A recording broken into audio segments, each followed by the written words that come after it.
I don't want to lose a section, right? So I'm just going to record each section. I'll save it as I go, and I'll go on to the next section. All right. So if you need to pause and save a section, just go ahead. Um, all right, and I'm just going to give you a quick rundown of our topics, and then you can give me a quick background on why you want to start with Grant, Yeah. and then we'll go into it. All All right. right. So the quick topics, just so you know, are family and early life, birth order and potential effects, paternal ambition, maternal attachment, education, early career aspirations, then heading into the Mexican War Service, West Coast, Hard Scrabble, the Galena Regiment in Cairo, Henry and Donaldson, Shiloh, Vicksburg, Chattanooga, the campaign against Lee, Johnson and Grant, the GOP nomination of 68, Reconstruction, the election of 72, Scandal, third term fever, retirement and bankruptcy, cancer, and redemption. All right? But we may not finish it. That's fine. We'll go All as right. far as we can, and Right. why don't You you said how why don't much you we have. start with why you wanted to begin with Grant? Besides the fact that you're reading a book about him, All right. or So have been so reading this books about the him. first, hopefully, of a series that we'll make on maybe as many as 7 or 8 presidents whose lives have particular impact on the way the presidency has evolved and the way it is conducted in contemporary America. Now, Grant is a good president to look at in view of the accession of Donald J. Trump to the presidency.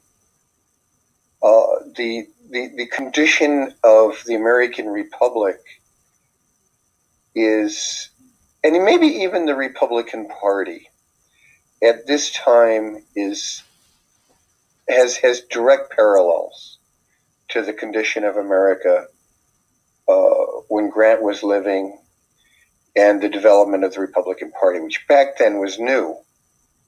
But the And can you just who started? Lincoln is the first Republican president, president. Okay, and who started the Republican Party?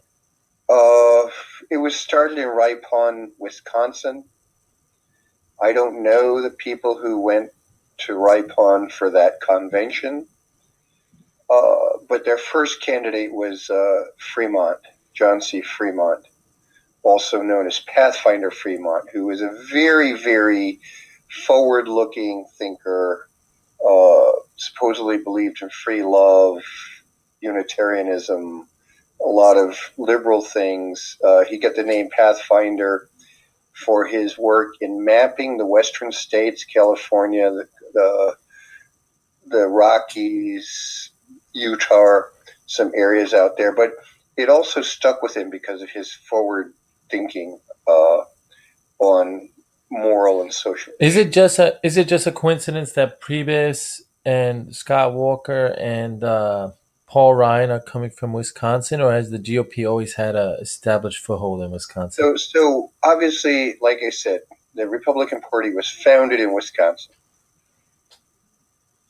The Republican Party at the beginning had a very distinct ethnic background, Which was being what? Northern Europeans, Scandinavians, and Protestant Germans. Okay. So they settled mostly in Wisconsin. Uh, at the time the Republican Party was started, the United States was very sectionalized, and that led into the Civil War. And Wisconsin was west, so it didn't have the influences of the Whigs, the Federalists, and the Democrats that they had in the East. It wasn't South, so it didn't have the Democratic hegemony that we saw in the South. So Wisconsin always had a very progressive outlook, and the Republican Party used to be the progressive party in American politics. I mean, that has since changed.